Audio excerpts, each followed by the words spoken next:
तो मिजोरम की 40 विधानसभा सीटों का क्या गणित बन सकता है? जो आंकड़े हैं वो किसके पक्ष में इशारा कर रहे हैं, इसको लेकर कुछ महत्वपूर्ण विश्लेषण आपको दिखाने जा रहे हैं। अगर बात की जाए तो आइजोल से सबसे ज्यादा 14 विधानसभा सीटें आती हैं और सबसे कम मतदान अगर हुआ है तो वो आइजोल है। यहां पर बात की जाए तो 73.12% ही मतदान देखने को मिला है। और ऐसे में इसका किसे नुकसान हो सकता है, किसे फायदा होगा, फिलहाल इस पर कुछ महत्वपूर्ण विश्लेषण सामने आ रहे हैं। 2018 में आइजोल की 14 विधानसभा सीटों की अगर बात की जाए तो यहां पर 8 सीटों पर मेजो नेशनल फ्रंट ने जीत हासिल की थी और कांग्रेस पार्टी 0 सीट, जबकि यहां पर जेडपीएम पार्टी को यहां 6 सीटें, भारतीय जनता पार्टी और अन्य के पक्ष में भी 0 सीट रही थी। तो ऐसे में इस बार जो अनुमान दिखाई दे रहा है उस हिसाब से यहां पर मेजो नेशनल फ्रंट को 5 विधानसभा सीटें यानी 3 सीटों का नुकसान दिखाई दे रहा है। बंपर वोटिंग देखने को मिली है तो कहीं ना कहीं जनता यहां बदलाव चाहती है और 4 सीटों पर कांग्रेस को सीधा फायदा यहां मिल सकता है। 5 सीटों पर जेडपीएम पार्टी यानी त्रिकोणीय टक्कर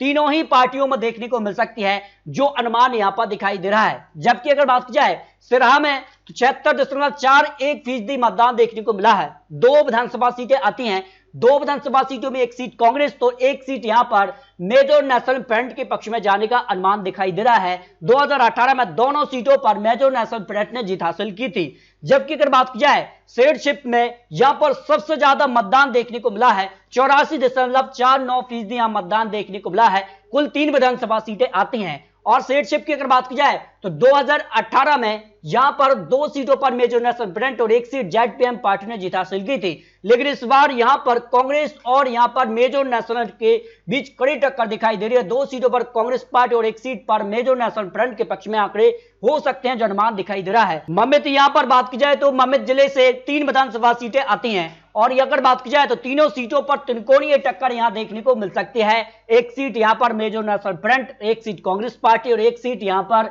जेडपीएम पार्टी के पक्ष में जा सकती है। 2018 में ममित जिले से अगर बात की जाए तो 3 विधानसभा सीटों पर जो आंकड़ा रहा था, 2 सीटों पर मेजो नेशनल फ्रंट और 1 सीट कांग्रेस पार्टी के पक्ष में रही थी। तो यहां पर कहीं ना कहीं फायदा यहां पर जो है जेडपीएम पार्टी को मिलता नजर आ रहा है। अगर बात की जाए कोलासिब में 3 विधानसभा सीटें आती हैं, 3 सीटों में से 1 सीट मेजो नेशनल फ्रंट, 2 सीटों पर कांग्रेस पार्टी का पलड़ा यहां पर भारी नजर आ रहा है। अगर बात की जाए यहां पर कोलासिब की तो यहां पर 2018 में 2 सीटों पर मेजो नेशनल फ्रंट और 1 सीट यहां पर जेडपीएम पार्टी ने जीत हासिल की थी। लेकिन इस बार माहौल बदल रहा है, 2 सीटों पर कांग्रेस का पलड़ा भारी हो सकता है, जो अनुमान दिखाई दे रहा है। चंपाई जिले से 5 विधानसभा सीटें आती हैं और 5 विधानसभा सीटों के जो आंकड़े बन सकते हैं, 2 सीटों पर मेजो नेशनल फ्रंट, 2 सीटों पर कांग्रेस पार्टी और 1 सीट पर यहां पर जेडपीएम पार्टी का पलड़ा भारी हो सकता है, यानी त्रिकोणीय टक्कर यहां पर देखने को मिल सकती है।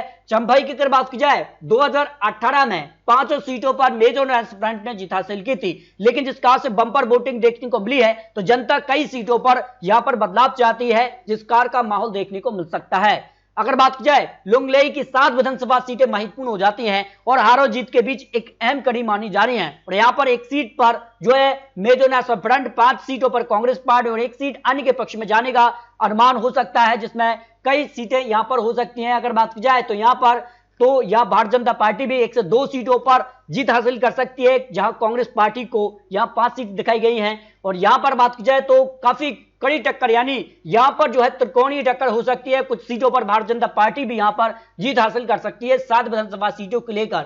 जबकि लोंगतलाई की 3 विधानसभा सीटों में तो यहां पर तीनों सीटों पर 1 सीट यहां पर मेजो नेशनल फ्रंट, 2 सीटों पर कांग्रेस पार्टी का पलड़ा भारी हो सकता है, जिसका आंकड़ा है 2018 में यहां पर 1 सीट यहां पर कांग्रेस पार्टी और 1 सीट यहां पर जो है मेजो नेशनल फ्रंट और 1 सीट यहां पर जो है भारतीय जनता पार्टी के पक्ष में रही थी। तो यहां भारतीय जनता पार्टी को भी 1 सीट पर यहां पर कड़ी टक्कर भारतीय जनता पार्टी भी देती नजर आ सकती है। तो इस तरह से अगर बात की जाए तो मिजोरम को लेकर जो महत्वपूर्ण आंकड़ा हो सकता है, इस प्रकार की जो यहां पर विश्लेषण है, उस हिसाब से कांग्रेस पार्टी 15 से 17 सीट, तो मेजो नेशनल फ्रंट भी 15 से 17 सीट और जेडपीएम पार्टी को 5 से 8 सीट, 1 से 3 सीटें अन्य के पक्ष में यानी भारतीय जनता पार्टी के पक्ष में भी जा सकती है, जो अनुमान दिखाई दे रहा है।